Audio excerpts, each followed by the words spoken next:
Channel. నేను మీ శారదాని. ఈవేళ కొత్త రెసిపీ తాలింపు పొలగంతో స్టార్ట్ చేద్దామా? మరి పదండి.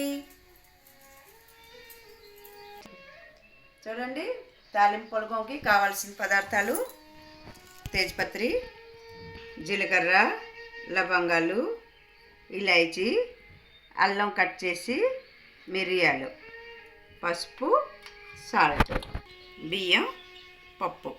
1 కప్పు పప్పు బియ్యంకి 4th కప్పు పప్పు తీసుకుంటాం. దానికి నెయ్యి, మంచినీళ్ళు. ఎలా చేయాలో చేసుకుందాం. మరి బాండి పెట్టుకున్నాం, గ్యాస్ వెలిగించాం, నెయ్యి వేసుకుందామా.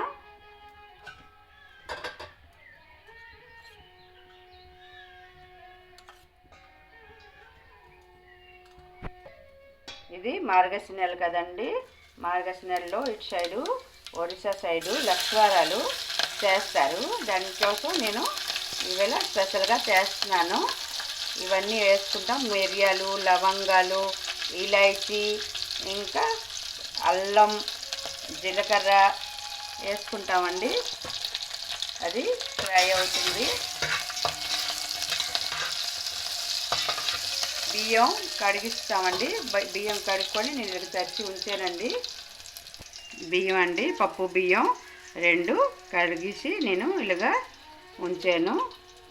అయిపోయాయండి. అందులోన మనం ఈ కడిగిన బియ్యం, పప్పు ఇది వేస్తాము. 1 కప్పు బియ్యం వేసుకున్నాం కదండి, దానికి 4వ భాగం పప్పు తీసుకున్నాం. 2 కలిపి కడిగించుకున్నాం. ఇప్పుడు ఆ 2 కలిపి మనం వాటర్ తీసుకుంటాం. వాటర్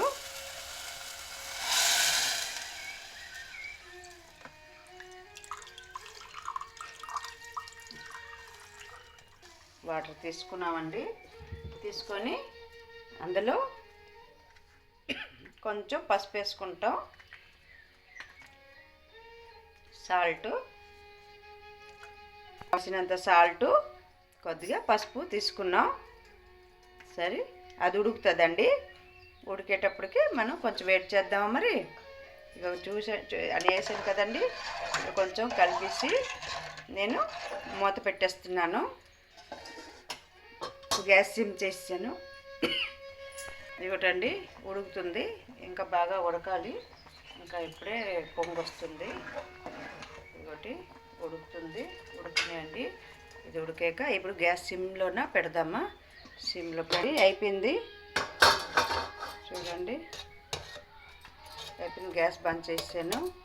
ఇదొకటి బాగా అయింది. ఇదిగో చూసారా, ఇది మనం సర్వ్ చేసుకుందాం. మరి దేవుడికి నైవేద్యం పెట్టడానికి తాలింపు పొలగం రెడీ. దీనికి కొబ్బరి చట్నీతోనైనా, ఉసిరికాయ చట్నీతోటైనా, పెరుగు వేసుకొనైనా మనం తిన్నామంటే చాలా బాగుంటుందండి. దేవుడికి నైవేద్యం పెట్టిద్దామా. మరి మన ఛానల్కి లైక్, షేర్ అండ్ సబ్స్క్రైబ్ చేసుకోండి. Thank you for watching.